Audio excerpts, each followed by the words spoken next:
Huge WrestleMania plans have been scrapped and a former AEW champion has big heat backstage. But first, let's get to the quickfire headlines, as Pro Wrestling Tees would recently announce the highest selling merchandise movers for the year 2022, with Danhausen topping the charts ahead of some huge names. The figures include sales from both Pro Wrestling Tees and Shop AEW, with CM Punk coming in at number 2, MJF in at number 3, The Acclaimed at number 4, and Jon Moxley in at number 5. Danhausen would respond to the news on his YouTube channel, making some demands from Tony Khan given his newfound power, and he would say, "Money is power, and now Danhausen has all the power, and this is proof. So yeah, we're going to make a list of demands for Mr. Tony Khan. 1. Danhausen should be on the side of the trucks, the ones that drive on the highway. Those are real nice. Big Danhausen head. Then we will have Danhausen on the billboards that you see from those highways. Danhausen will be in the opening of Dynamite and Rampage and the commercials on television. He's gonna get his blimp. You'll give him his blimp. Finally, live microphones on the television shows."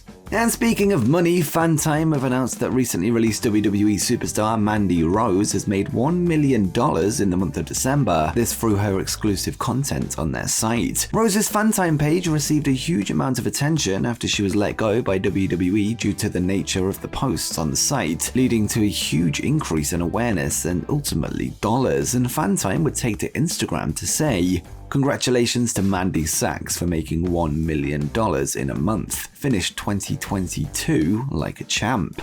Last night would see one wrestler appear on both WWE and AEW television on the same night, with independent talent Manny Lemons appearing live on WWE Raw as an extra, this the same night as his pre-taped match on AEW Dark Elevation aired. The story was brought to people's attention by the local competitor Twitter account, who would say, "On the new WWE Raw, Manny Lemons became the 6th wrestler to appear in both WWE and AEW in the same night. On Raw, Manny Lemons was in the opening segment, where he was one of the 6 security guards who tried to escort the Bloodline out of the ring. On AEW Dark Elevation number 96, Manny teamed with Atiba against Isaiah Cassidy and Matt Hardy." UFC President Dana White has been caught up in a scandal after footage emerged from a New Year's Eve party showing an altercation with his wife Anna. The footage showed Dana holding her wrist before she went on to slap him, which would then lead to Dana repeatedly slapping her back before later issuing a public apology. Whilst this is MMA news, it could have some effect on AEW Dynamite going forward, as Dana is set to launch the Power Slap League on January 11th, which will air on TBS directly after AEW's flagship show on Wednesday nights. Warner feel that this is the perfect launching pad to drive viewers to the new show. Obviously, due to the nature of the incident, the future of the Power Slap League is now up in the air. This due to potential backlash and Dana's likely heavy presence on the show itself, with AEW possibly now reluctant to help promote Dana White's new venture, something that was expected to happen over the coming weeks. Wrestling legend Jake Roberts, who is currently signed to All Elite Wrestling, would speak on his Snake Pit podcast this week, where he would discuss his current role in the promotion. He would say that he hopes to be able to help younger talent with their promo work, and would say, "There's not much interaction with the younger talent. There are a few guys at AEW that welcome me being there. Everyone is kind, don't get me wrong, but that's it. I'd like so much more. I wish AEW would use me in a position where I was able to help people with interviews, because I do know how to do that, and I can certainly help a few people that are struggling, and there are a few that struggle. You can always get better on interviews. You're never great." Former WWE superstar Ryback has been caught up in a battle for his ring name ever since he was released from the company back in 2016. WWE would renew their application for the mark in 2019, with the talent going as far as to changing his name legally to Ryback in order to continue to use it. Well, following a recent petition to the United States Patent and Trademark Office, WWE are no longer pursuing the trademark, with Ryback taking to Twitter to say, "WWE has given up and given their resignation for my Ryback trademark. Everything I have created has been awarded to me, and we await the USPTO to make it official. The next chapter begins in 2023, now that my health has been restored."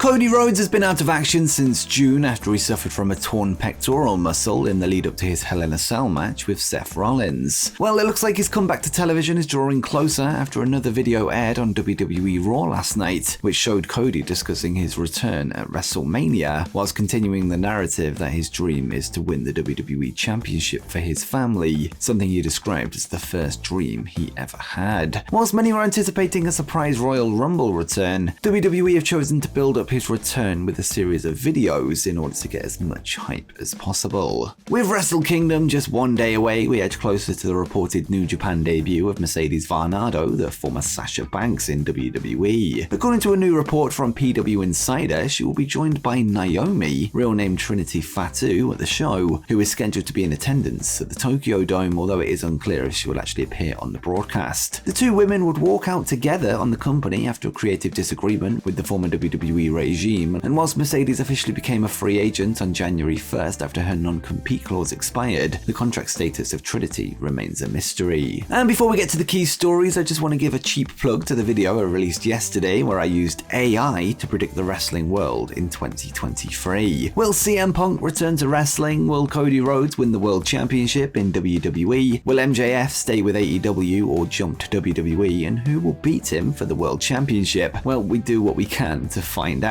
I'll leave the link in the description and on the end screen if you're interested in checking it out after this video, and it is a good one.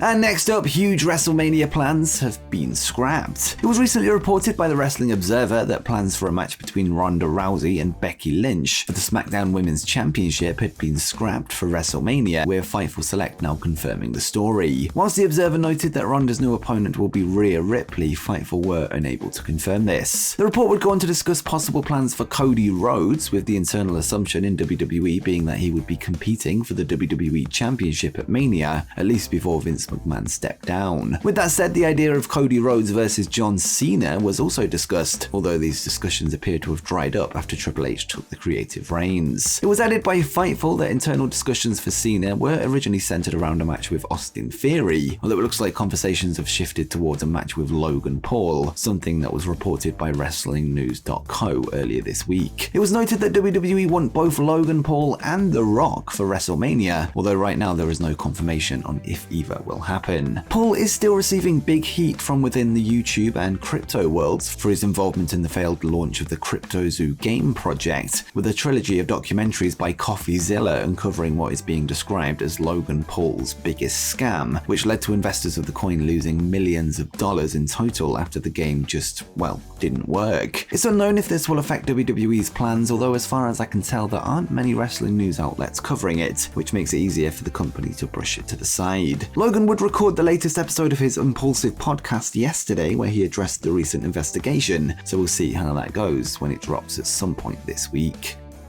And next up, a former AEW champion has big heat backstage. FTR's Dax Harwood would take to his podcast last week to call for the Elite and CM Punk to put their past behind them in order to work together in a feud that could, quote, change the course of professional wrestling for a very long time. This, of course, after the two camps were caught up in a backstage altercation after the All Out pay-per-view. Well, we now have the backstage reaction from some talent within AEW, as Dave Meltzer and Brian Alvarez would take to the Wrestling Observer Radio to reveal what they've heard from the other side of the camp. And Meltzer would say, "From what I heard from different people, not the people who you, Alvarez, probably heard from, they were not particularly happy at all about this." Alvarez would then respond and say, "All I heard the other day was how unhappy people were about that podcast." Meltzer would reply with a suggestion on how to fix the situation and added, "Oh yeah, me too. This is what they need. I've said this before and they've done it. They need a team meeting on Wednesday in Seattle. They need to get this stuff cleared up and get everyone on the same page because they're not."